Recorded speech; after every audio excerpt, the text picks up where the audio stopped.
ಆತ್ಮೀಯರಿಗೆ ಜ್ಯೋತಿಷ್ ಪಥ ಚಾನಲ್ಗೆ ಸ್ವಾಗತ. ನಾನು ನಿಮ್ಮ ಪ್ರೀತಿಯ ಅಜಿತ್ ಕಾರಂತ್. ಶ್ರೀ ಪರಾಭವ ನಾಮ ಸಂವತ್ಸರದಲ್ಲಿ ಸಿಂಹರಾಶಿಯವರ ಶುಭಾಶುಭ ಫಲಗಳು ಹೇಗಿದ್ದಾವೆ ಇದನ್ನು ನೋಡುವ ಕಾಲ.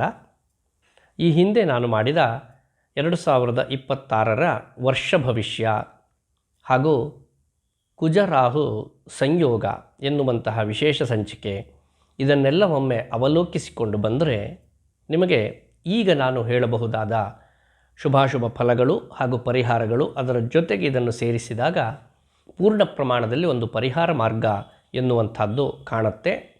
ಜೊತೆಗೆ ಅಲ್ಲಲ್ಲಿ ನಾನು ಗುರುವಿನ ಸ್ಥಾನವನ್ನು ಚಿಂತಿಸುತ್ತಾ ಗುರು ಬಲ ನಿಮಗೆ ಯಾವ ಸಂದರ್ಭದಲ್ಲಿದೆ ಯಾವ ಸಂದರ್ಭದಲ್ಲಿ ಇಲ್ಲ ಎನ್ನುವುದನ್ನು ವಿವರಿಸಿದ್ದೇನೆ.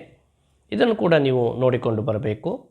ನಿಮ್ಮ ಜಾತಕದ ಯೋಗಾವಳಿ, ನಡೆಯುತ್ತಿರುವ ದಶಾಭುಕ್ತಿ ಇದನ್ನೆಲ್ಲ ಲೆಕ್ಕಾಚಾರ ಹಾಕಿಕೊಂಡು ಅದರ ಜೊತೆಗೆ 100ರಲ್ಲಿ 30 ಭಾಗ ಇದು ಅಂತ ನೀವು ಪರಿಗ್ರಹ ಮಾಡಿ ಒಟ್ಟಾಗಿ ಈ ಫಲವನ್ನು ನೀವು ನೋಡಿದಾಗ ಸಮಗ್ರವಾಗಿ ಯುಗಾದಿ ಫಲವನ್ನು ನೀವು ನೋಡಿದ ಹಾಗಾಗತ್ತೆ ಎನ್ನುವುದಾಗಿ ಹೇಳ್ತಾ,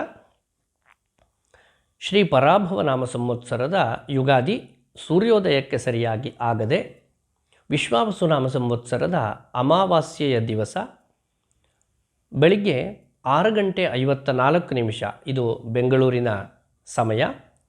ಇಲ್ಲಿ ಸರಿಯಾಗಿ ಪಾಡ್ಯತಿಥಿ ಪ್ರಾರಂಭವಾಗುತ್ತೆ. ಹಾಗೆ ಅಮಾವಾಸ್ಯೆ ಯುಕ್ತವಾದಂತಹ ಪಾಡ್ಯ ಉಪರಿತಿಥಿ ಎನ್ನುವುದಾಗಿ ನಾವು ಇದನ್ನು ಗಣಿಸ್ತೇವೆ. ಈ ರೀತಿಯಾಗಿ ಒಂದು ಸಂಘಟನೆ ಬಂದೊದಗಿದೆ.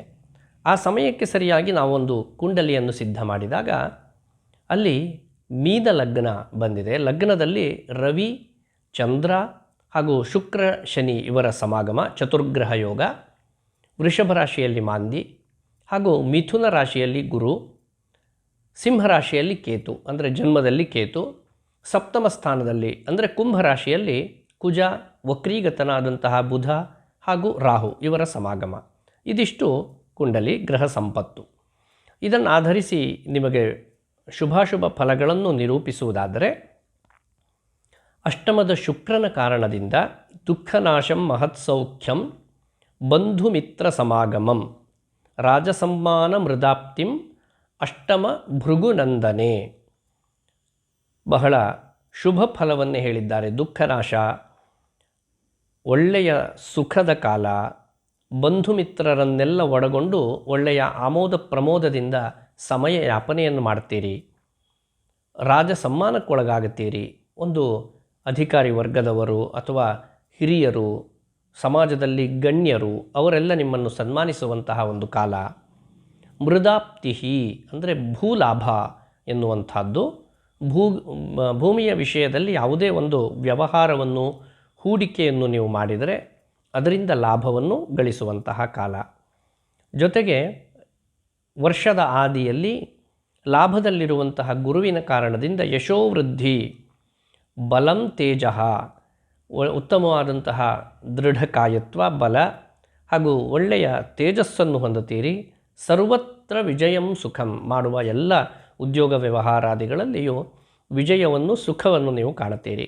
ಶತ್ರುಶ್ಚ ಮಿತ್ರತಾಂಯಾಂತಿ, ಇದುವರೆಗೆ ಶತ್ರುಭಾವದಲ್ಲಿದ್ದವರೆಲ್ಲ ನಿಮ್ಮ ಸ್ನೇಹಿತ ವರ್ಗದವರಾಗಿ ಬಂದು ಸೇರುವ ಕಾಲ.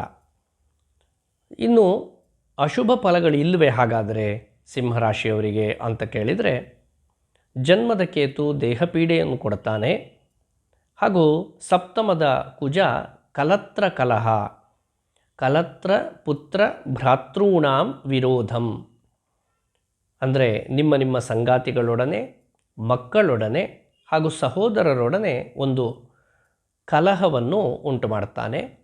ಜಠರ ರೋಗ, ಹೊಟ್ಟೆಗೆ ಸಂಬಂಧಪಟ್ಟ ಹಾಗೆ, ಅದರಲ್ಲೂ ಜಠರಕ್ಕೆ ಸಂಬಂಧಪಟ್ಟ ಹಾಗೆ ಏನಾದರೂ ರೋಗ ಬಾಧೆ ಸಂಭವಿಸಿತು.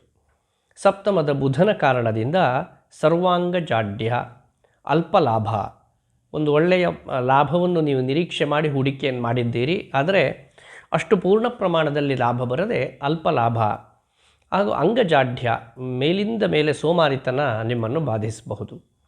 ಸಪ್ತಮದ ರಾಹುವಿನಿಂದ ಕಲತ್ರ ಕಲಹ, ಇದು ವರ್ಷಪೂರ್ತಿಯಾಗಿ ನೀವು ಅನುಭವಿಸಿದ್ದೀರಿ. ಸ್ವಲ್ಪ ಸಮಯದವರೆಗೂ ಇದು ಹಾಗೆ ಮುಂದುವರಿಯುತ್ತೆ. ದಾಂಪತ್ಯ ಕಲಹ ಎನ್ನುವಂಥದ್ದು. ಅಷ್ಟಮದ ರವಿಯ ಕಾರಣದಿಂದ ದೃಗ್ದೋಷ, ದೃಷ್ಟಿಯಲ್ಲಿ ದೋಷ ಉಂಟಾದೀತು, ನರ ದೌರ್ಬಲ್ಯ ಉಂಟಾದೀತು.